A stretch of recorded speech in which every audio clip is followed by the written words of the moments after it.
Se lancer dans l'entrepreneuriat, c'est souvent l'aventure d'une vie. Ici, au salon Destination Créa, on parle d'entreprise tranquillement, au calme. Les 35 exposants prennent le temps d'écouter, de conseiller et d'accompagner chaque porteur de projet.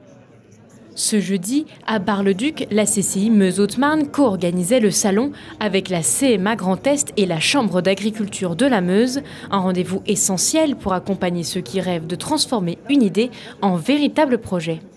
Bien souvent, les futurs entrepreneurs ne posent pas les bonnes questions dès le départ. Quel statut juridique choisir? Comment financer son activité? Ce salon, c'était justement l'occasion de leur fournir des réponses concrètes et de les guider dans leur démarche. On a tous les interlocuteurs qui viennent là appuyer et apporter leur soutien pour effectivement permettre aux porteurs de projet de se rassurer.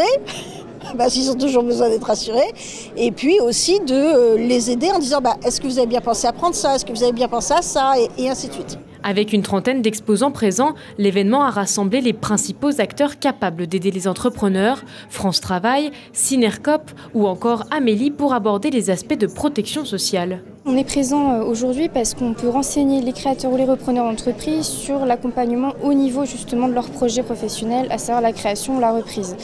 On a forcément les aides financières qui sont afférentes à la création et la reprise d'entreprise, donc ça va être tout ce qui est ARS.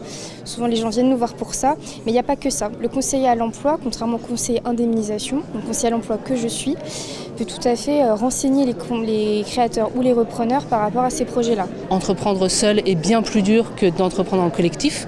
Quand on est entrepreneur, on est obligé d'être multicasquette, d'être bon dans son métier, mais aussi dans tous les autres domaines nécessaires à l'entrepreneuriat. Et du coup, le fait de le faire en collectif, ça permet d'avoir une équipe qui est là pour mutualiser un ensemble de services et puis un ensemble de collègues qui sont aussi des entrepreneurs et qui du coup peuvent partager leurs réussites et leurs difficultés.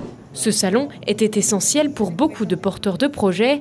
Il leur permettait non seulement d'avoir des outils, mais aussi un cadre pour transformer leurs ambitions en réalité. J'ai échangé avec plusieurs professionnels qui m'ont apporté des réponses intéressantes sur tous les sujets, financement, solutions informatiques, solutions de mutuelles pour les jeunes salariés qu'on prend, etc., formation, reprise d'entreprise éventuellement. Donc on a vu les CCI, on a vu des experts comptables qui nous ont apporté pas forcément des solutions, mais en tout cas des idées et des voies pour aborder la chose.